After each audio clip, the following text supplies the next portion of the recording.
Құрметті оқушым, бұл берілген мәтін есептің шарты мынадай.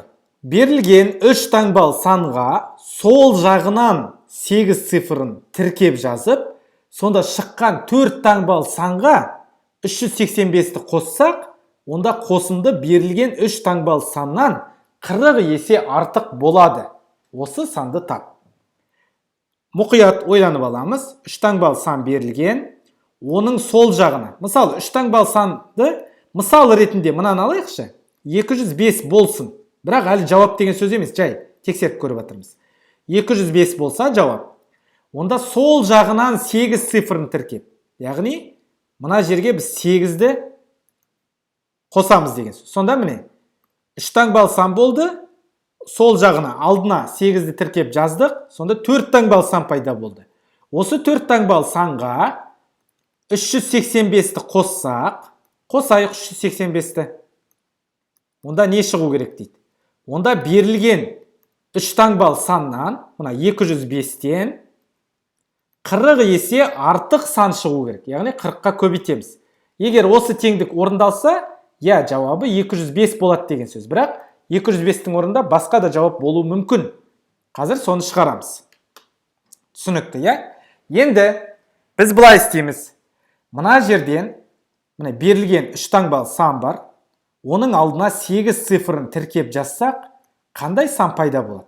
Мынаны x деп алайық. 205-тің орнына біз x-ті қояйық. Сонда x ол 3 таңбалы сан болсын. Осы санды тап деп тұр. X-ті белгілейміз. Мынаны алып тастаймыз 205-ті. Мына жерлерден алып тастаймыз. Мына x-ті табуымыз керек, Мына жерде біз былай жазамыз. X ол 3 таңбалы сан, бірақ мынау 8 көбейту x сияқты болып кетеді. Сондықтан мына жерге біз былай үстінен сызамыз. Мынау 8000 және 3 таңбалы сан деген сөз. Енді мынаны қалай өрнектейміз? Біз білеміз.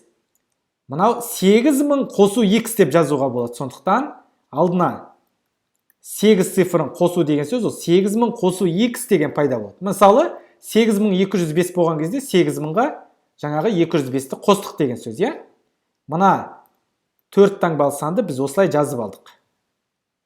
8000 қосу x. Жақсы.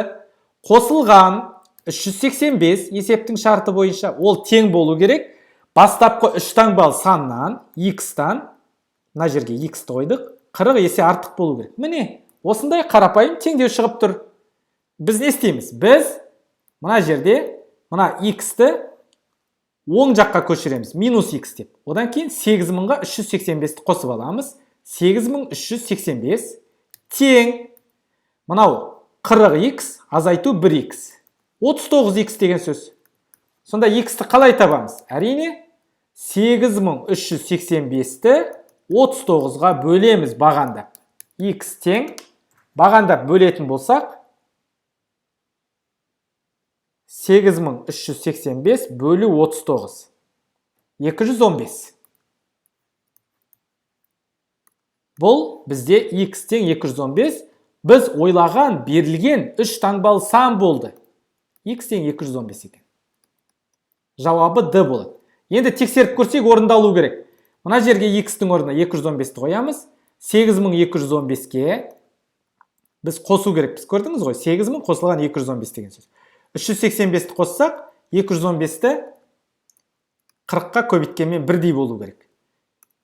8000 мына жерде неше шығады? 8600 шығады. Ал сол жағында 8600. Екі жақта да шығып тұр. Тең олар. Сонда D 215 деген жауап дұрыс екен.